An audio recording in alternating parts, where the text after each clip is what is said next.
in practice. Everybody getting into the act. Durant fires for three. Got it! Got it! Here's Thompson for three. Shot by Steph Curry.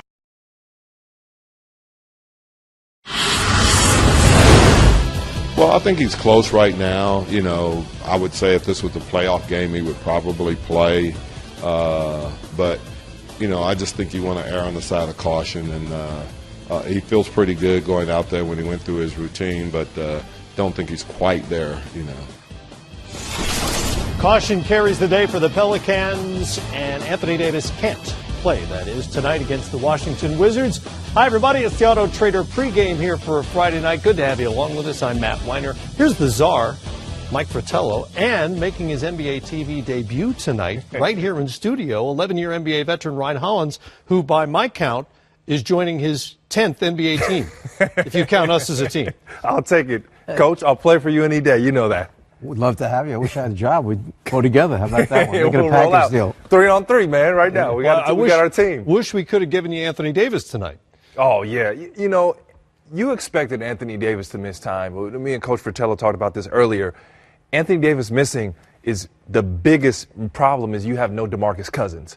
You knew AD would miss time. You didn't know Cousins would go down with this injury, and maybe you spell them both back and forth. But now that brings an immense problem to the Pelicans. You know, this is a challenge, obviously. Alvin Gentry, by the way, has done a terrific job with this team. The first thing he did is he figured out how to play the two big guys together, get them to work together, and they won. That was the first thing.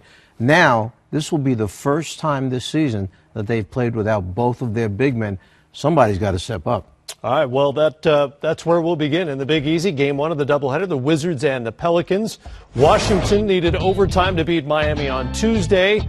Otherwise, the Wizards will be dragging a 4-game losing streak into town. They are still hanging on to fourth in the Eastern Conference. The Wizards are also more than holding their own since John Wall left the lineup for knee surgery, with an 11-6 record since he's been out. One notable trend during that absence, ball movement. The Wizards are second in the league in assists per game, tops in assist percentage since Wall went down. Meanwhile, only the Rockets are hotter than the Pelicans right now, but as we mentioned, Anthony Davis is out tonight due to that ankle sprain he suffered Wednesday in Sacramento. With Davis in the lineup and averaging nearly 36 points, the Pels have tied their franchise record for consecutive wins with 10 in a row. And they've been pushing the ball at breakneck speeds, leading the league in scoring since DeMarcus Cousins went down for the season in late January. Pels were sixth in the league in pace of play, but when Boogie went down with the Achilles injury, Alvin Gentry shifted this thing into hyperdrive. They are playing faster than anybody since. Coach, how has that translated to all these wins lately? Look, you've been led by a guy that's been playing out of his mind. That was Anthony Davis. This guy took his game. I like his statement way back when it first happened. He said, I'm going to use the Westbrook mentality that I've got to do whatever I have to do, take as many shots as I have to take just to get us wins. And he was simply fantastic. And then the rest of the team kind of jumped on his shoulders. And when you look at it, they are right behind Portland for the third spot in the Western Conference. So not too bad. What is this new pace of play freed the Pelicans to do? Well, they get out and run. They're spontaneous. That's a team you haven't scouted. You would think that this was an easy win with Cousins out of the lineup, but Davis has really been spurred on. DeMarcus has been this inspiration for the team. And AD, what he's been able to accomplish is shooting the three ball at a high clip. We all know he could run, he can dunk, he's playing above the rim, but he's stepping back and popping and reading the defense, and he's a hard cover night in and night out, Coach. Yeah, he does a little bit more than just make catch and finish dunks, and now we see him put the ball down on the floor, create some shots. You throw it near the rim, he's going to be around it. But to me, Ryan, I was going to ask you, how difficult is it to later on in your career start to add something like a three-point shot, because it's such a weapon now in the NBA? And we didn't know Anthony Davis as being a terrific three-point shooter. We didn't know about DeMarcus, okay, until Sacramento started making him shoot threes, and now he makes threes. You know, Coach, that's a testament to a great player. You have certain guys who rebound, who run, who block shots, who pass, and they've made a great living off that. So to actually come out and improve a three-point shot or put the ball on the deck or fall into a star role on the team and win, hats off to Anthony Davis right now. Nikola Mirotic will start for Anthony Davis tonight. He's added another dimension primarily to their bench, made them a deeper team, and coming off a season high the other night. Well, Mirotic provides size, length, and shooting. He was great in Chicago. I'm surprised they let him go, but he's a headache on the matchup end. And when you have he and Davis, you spread the floor, you open it so much.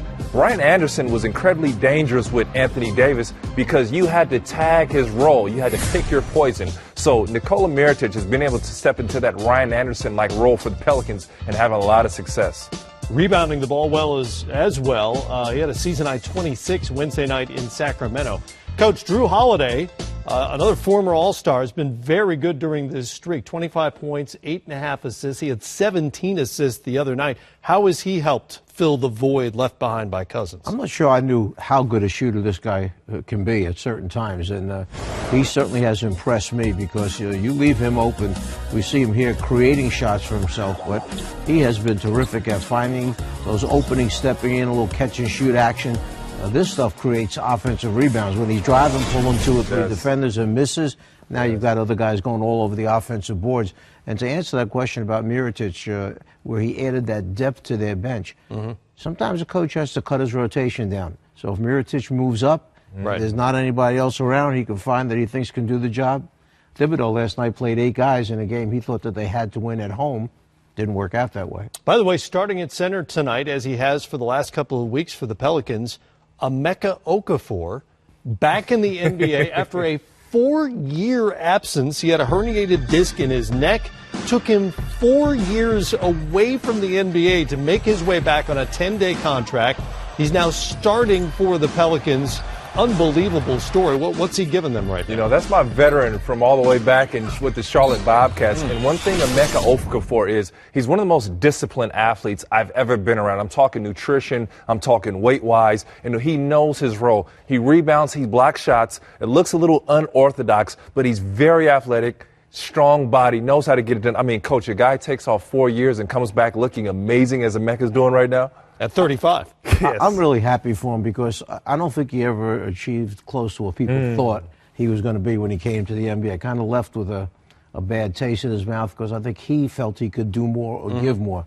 And now to be gone that long and come back and just be a contributor the way he is has to really make him feel good. Remember, he was the 2nd overall pick behind Dwight Howard. And I mentioned that this win streak has tied the franchise record.